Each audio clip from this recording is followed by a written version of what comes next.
Hello. അങ്ങനെ 30 ദിവസത്തെ ഇടവേളയ്ക്ക് ശേഷം ഞാൻ ജോലിക്ക് ജോയിൻ ചെയ്യുവാണേ. ഞാൻ ഹെൽത്ത് സെൻ്ററിലാണ് വർക്ക് ചെയ്യണേ കേട്ടോ, ഹോസ്പിറ്റലല്ല. എന്തായാലും 2:30 ജോയിൻ ചെയ്യണം. ഒരു 2 മണി ഒരു 1:50 ഒക്കെ ആകുമ്പോഴത്തേക്ക് ഇവിടെ നിന്ന് ഇറങ്ങേണ്ടി വരും. ഭയങ്കര മടിയായി ഇന്ന്. എന്തായാലും പോയാലേ പറ്റൂ. അങ്ങനെ ഞാൻ റെഡിയാവുന്ന വീഡിയോ ഒക്കെ എടുക്കാൻ വേണ്ടി എല്ലാം സെറ്റ് ചെയ്തു കേട്ടോ. പക്ഷേ വീഡിയോ ഓൺ ചെയ്യാനായിട്ട് ഞാൻ മറന്നുപോയി. പുറത്ത് അതിഭയങ്കരമായ ചൂട് 48, 49 ഒക്കെയാണ് കാണിക്കുന്നത്. അതാണ് ഞാൻ പറഞ്ഞുകൊണ്ടിരിക്കുന്നത്. പക്ഷെ അന്നത്തെ വീഡിയോ അത് സെറ്റായില്ല കേട്ടോ. എന്തായാലും അങ്ങനെ കാറിൽ കയറി. കാറ് തണുക്കത്തൊന്നുമില്ല കേട്ടോ. ഈ ചൂടത്ത് എങ്ങനെ തണുക്കാനാണ്? അങ്ങനെ ഞാൻ അമറാത്ത് എത്തിയപ്പോഴത്തേക്ക് അമറാത്തി 49 ടെമ്പറേച്ചർ കാണിക്കുന്നത്. ഒരു വിധത്തിൽ അങ്ങനെയൊക്കെ മടി പിടിച്ച് വയ്യാണ്ടായി. എന്തായാലും അങ്ങ് അമറാത്ത് എത്തുമ്പോൾ സന്തോഷം കേട്ടോ.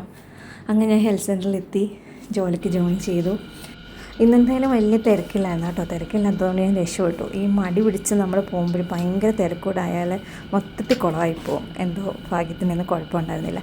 എൻ്റെ ഫ്രണ്ട് 5 ആണ് എനിക്ക് വീഡിയോ ഒക്കെ എടുത്തു തന്നത്. എന്തായാലും എല്ലാവർക്കും ബൈ.